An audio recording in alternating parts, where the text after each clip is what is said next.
বন্ধুরা, আমরা আজকে দেখব হঠাৎ কেন লুৎফুজ্জামান বাবর এত আলোচনায়।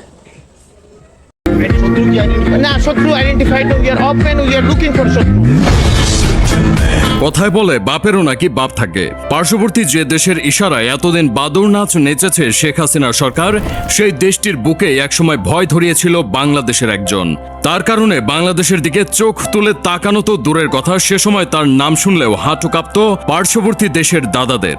বাংলাদেশের ইতিহাসের সবচেয়ে দুঃসাহসী সেই ব্যক্তিটি হলেন সাবেক স্বরাষ্ট্র প্রতিমন্ত্রী লুৎফুজ্জামান বাবর। কথিত আছে 2004 সালে 7 সিস্টার্স হিসেবে পরিচিত ভারতের 7 অঙ্গরাজ্য অস্থিতিশীল করার ক্ষেত্রে তার ব্যাপক ভূমিকা ছিল। অনেকে বলেন চীন পাকিস্তান মিলে ভারতের যতটুকু ক্ষতি করতে পারেনি তার চেয়ে বেশি ভুগিয়েছেন লুৎফুজ্জামান বাবর।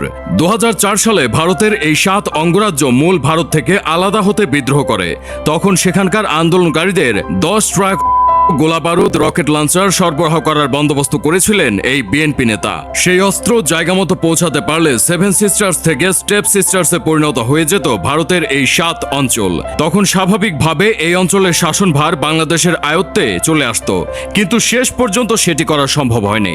ভারতের বিরুদ্ধে যুদ্ধে সহায়তা করার এই সাহস বাবর পেয়েছিলেন তার একচ্ছত্র ক্ষমতার কারণে। 2001 সালের নির্বাচনে বিএনপির দলীয় প্রার্থী হিসেবে নেত্রকোনা 4 আসন থেকে সাংসদ নির্বাচিত হন লুৎফুজ্জামান বাবর। প্রথমবার বিএনপির হয়ে ইলেকশনে জিতে মন্ত্রিসভার দায়িত্ব পেয়ে যান এই সাবেক নেতা। মাত্র 43 বছর বয়সে তিনি স্বরাষ্ট্র মন্ত্রণালয়ের প্রতিমন্ত্রী হয়ে যান। এর পেছনে বড় কারণ ছিল তৎকালীন প্রধানমন্ত্রী খালেদা জিয়ার পুত্র তারেক রহমানের সাথে তার বিশেষ ঘনিষ্ঠতা। 1991 সালে স্বতন্ত্র প্রার্থী হিসেবে প্রথমবার সংসদের সদস্য পদ লাভ করেন বাবর। এরপর 1996 সালের বিতর্কিত নির্বাচনে তিনি জয়লাভ করলেও নির্বাচন বাতিল হওয়ায় ক্ষমতা ভোগ করা হয়নি তার।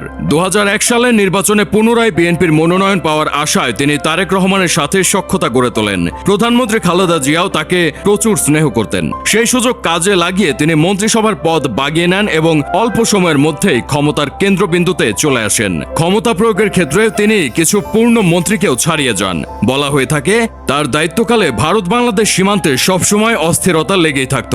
ভারত একটি করলে পাল্টা দুটি ছুটত বিজিবি। তার সময়ে বাংলাদেশের সাহস হারে হারে টের পেয়েছিল ভারত। পরিস্থিতি স্বাভাবিক করার জন্য ভারত বাংলাদেশ সরকারকে আহ্বান করলেও আপোষ করতে নারাজ ছিলেন বাবর। ভারতকে উদ্দেশ্য করে তার দেওয়া উই আর লুকিং ফর শত্রুজ ডায়লগটি আজও মানুষের মুখে মুখে পরিচিত। তার কারণে ভারতের সাথে বিএনপি সরকারের সম্পর্কে সে সময় বৈরিতা দেখা দিয়েছিল। দেশের ভিতরে দুর্নীতিবাজ ও অমনেও সবসময় হার্ড লাইনে ছিলেন প্রতিমন্ত্রী বাবর।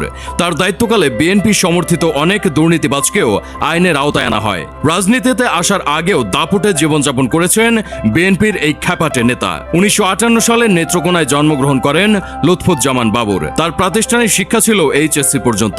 দেশ স্বাধীন হওয়ার পর ঢাকায় চলে আসেন বাবর।